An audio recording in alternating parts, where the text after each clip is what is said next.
हमारी आज की कहानी है परोपकार। एक समय की बात है, गंगानगर गांव में राजू नामक एक व्यक्ति रहा करता था। गांव के सभी बच्चे उसे राजू चाचा कहकर पुकारते थे।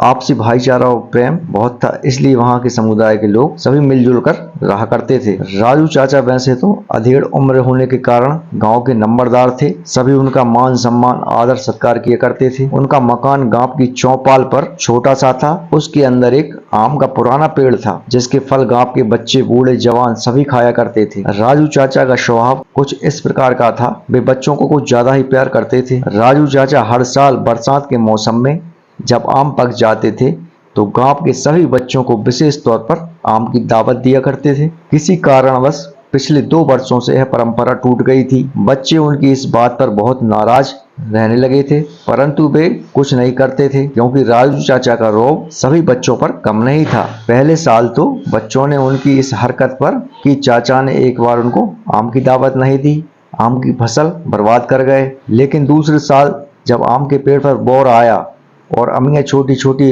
बनने लगी तो बच्चों ने देखा कि राजू चाचा आज गांव में नहीं है। तब सब बच्चों ने मिलकर आम के पेड़ पर पथराव कर दिया। सारी अमियाँ झाड़ दी। अमियाँ उठाकर अपने घर ले गए। कुछ ने खाई और कुछ ने बर्बाद कर दी। राजू चाचा को जब इस बात का पता चला तो उन्हें गुस्सा तो बहुत आया, मगर वे चुप रहे।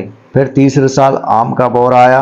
राजू चाचा ने अपने पेड़ के आमों के अलावा बाजार से भी कुछ आम मंगवाए और फिर गांव में ऐलान करवा दिया, आज पूरे गांव के बच्चे उनके घर पर आम की दावत है, इसलिए सभी आए। इस ऐलान को सुनकर बच्चे खुश हुए, लेकिन जितना खुश थे उससे कहीं ज्यादा हैरान भी थे। उस दिन हल्की वर्षा भी हो रही थी। कुछ बच्चे तो डर के मारे नहीं गए और कुछ डर के मारे चले गए थे कि कहीं चाचा बुरा ना मान जाए। फिर भी गांव के लगभग आधे से ज्यादा बच्चे राजू चाचा के घर आम की दावत में उपस्थित हुए। हल्की हल्की बारिश हो रही थी, ठंडी ठंडी हवा चल रही थी।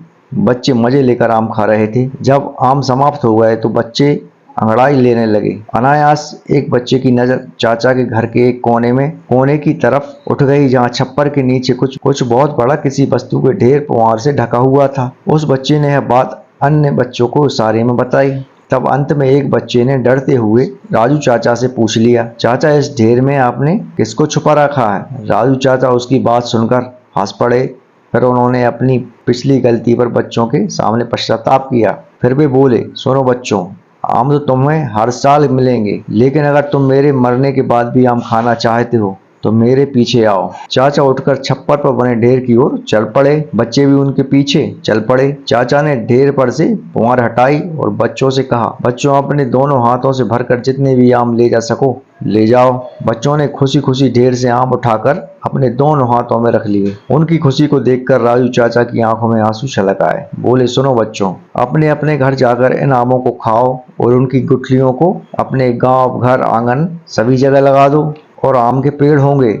एक बच्चा बोला, और आम के लिए कितने दिनों तक इंतजार करना होगा? तब उन्होंने जाते बच्चों को रोका और फिर अपने बेटे के कंधों पर हाथ रखकर बोले, जब तक तुम्हारे द्वारा बोए गए पेड़ों पर आम आए तब तक तुम हमारे पेड़ से हर साल आम खाना। मेरा बेटा तो यही कुछ हमारे बीच रहेगा, यह तुम्हें हर साल अपने पेड़ के ही आम इस प्रकार खिलाएगा। फिर जब तुम्हारे पेड़ों पर फल लगने लगेंगे तुम जिंदगी भर अपने पेड़ों से आम खाना। राजू चाचा की बात सुनकर बच्चे खुश हो गए और हल्ला गुल्ला करते हुए अपने घर को चले गए। इस कहानी का तात्पर्य है, परोपकारी व्यक्ति का स्वभाव यदि कुछ समय के लिए बदल जाए तो पुनः ही जाग जाता है। स्वभाव से मजबूर आदमी अपने स्वभाव को त्याग नहीं पाता। जैसे ही राजू चाचा ने बच्चों को इस बात की सीख दी कि यदि तुम भविष्य में सुखी रहना चाहते हो तो उसके लिए प्रयास आज ही से शुरू करो। दोस्तों, आपको हमारी कहानी कैसी लगी हमें कमेंट बॉक्स में जरूर बताएं और हमारे चैनल को लाइक, सब्सक्राइब, शेयर जरूर करें और बेल आइकॉन को भी दबाएं, जिससे कि हमारे आने वाले वीडियो की नोटिफिकेशन